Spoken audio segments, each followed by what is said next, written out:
Police line में शहीद जवान राजू ओयाम को अंतिम सलामी दी जाएगी।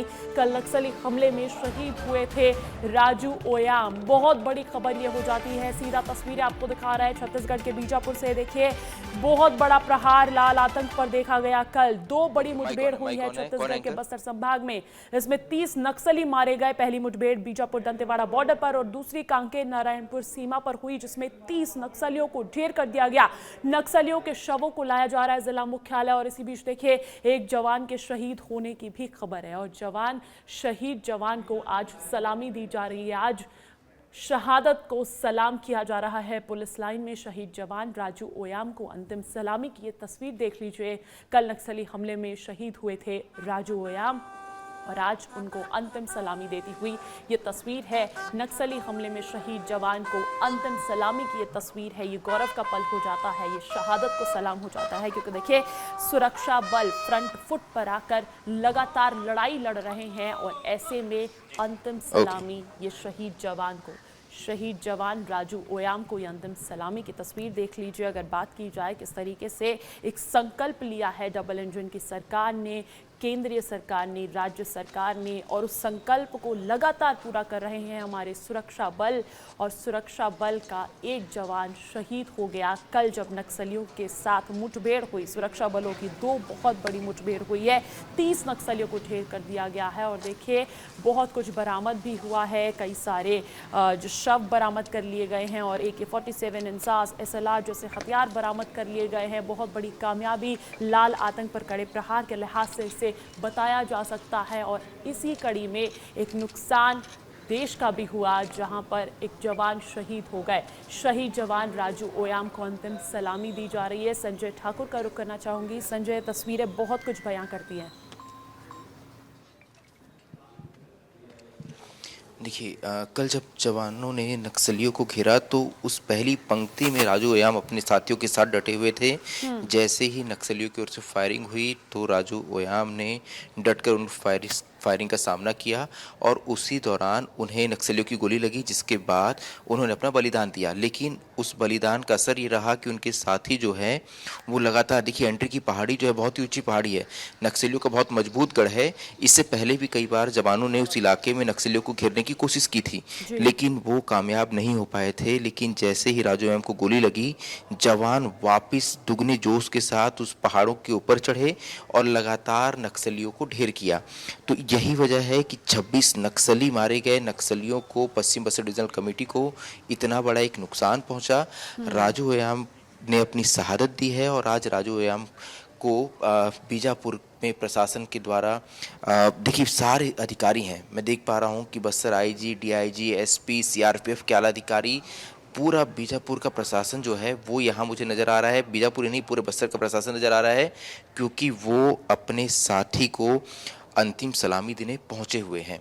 और राजू ओयाम की शहादत का कितना बड़ा असर है आप ये देखिए कि 26 नक्सलियों को ढेर किया गया है।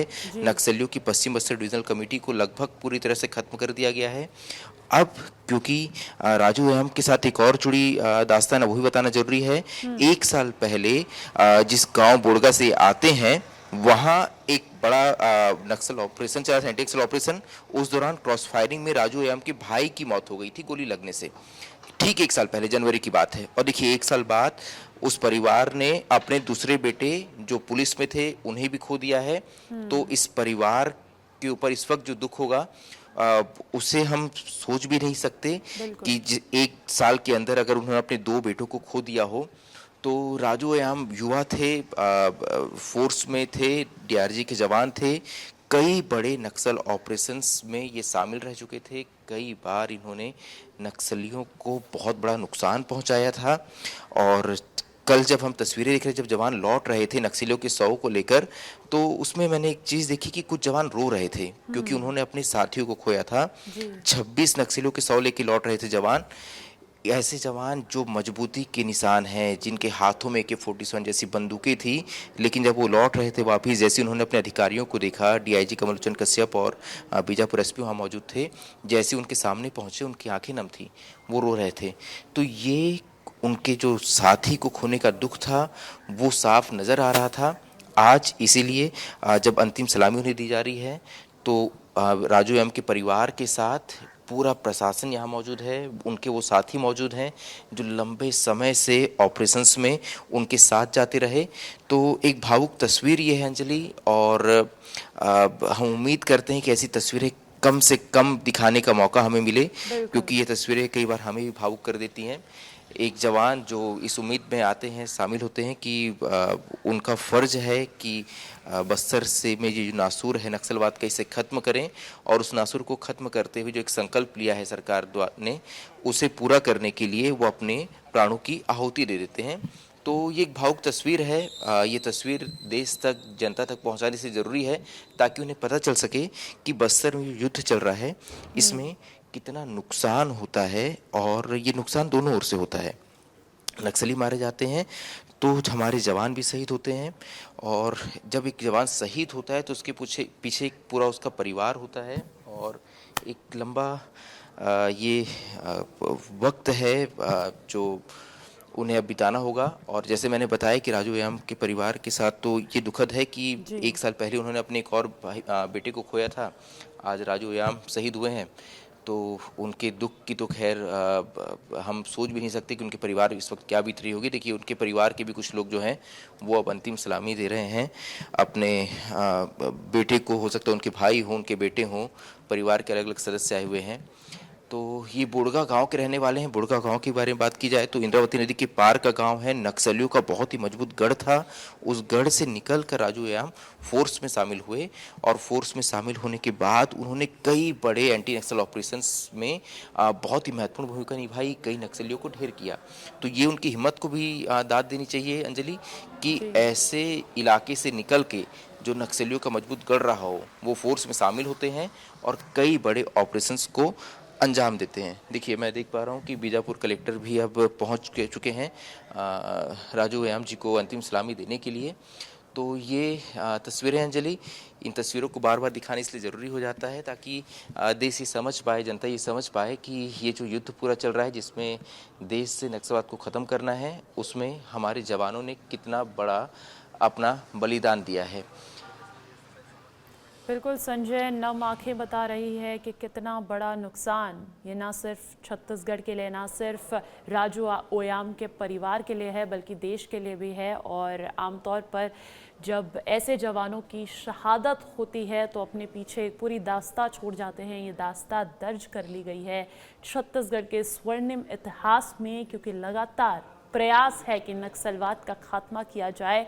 और यहाँ पर साथी जवान भी शहादत को सलाम करते हुए परिवारजन पहुँचे हुए हैं। जैसा कि जानकारी आप दे रहे हैं कि राजू ओयाम के परिवार के लिए बहुत ही दुख का ये पल हो जाता है, बहुत ही भावुक पल हो जाता है, क्योंकि 1 साल के अंदर उन्होंने अपने 2 बेटों को खोया है। लेकिन आमतौर पर नक्सलवाद के गढ़ से, एक गाँव से निकल कर जब एक जवान आता है और एंटी नक्सल ऑपरेशन में इस तरीके से हिस्सा लेता है, कई एंटी नक्सल ऑपरेशन में इस तरीके से अपना योगदान देता है, तो कहीं ना कहीं बहुत बड़ा उदाहरण पेश करता है।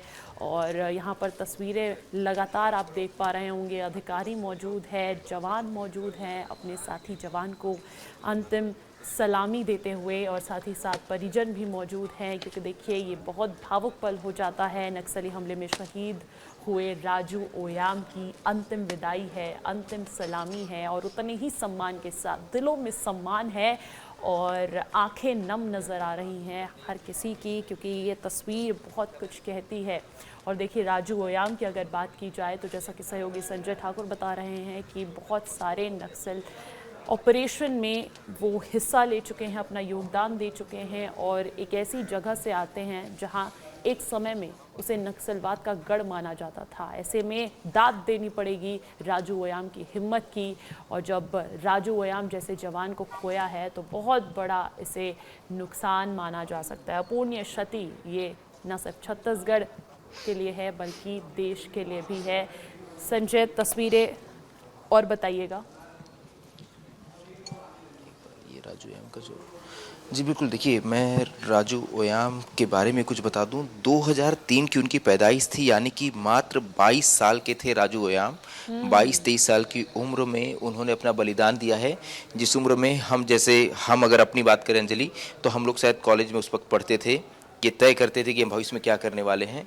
उस वक्त देखिए इन्होंने कई बड़े एंटी नक्सल ऑपरेशंस को अंजाम दिया और अब अपनी शहादत भी दी है। तो ये भी हमें याद रखना चाहिए कि युवा जो हमारे बस्तर के युवा हैं, क्योंकि डीआरजी फोर्स की बात की जाए जो सबसे अधिक इफेक्टिव फोर्स है चली, सबसे अधिक नक्सल मोर्चे पे डीआरजी के जवानों को सफलता मिली है।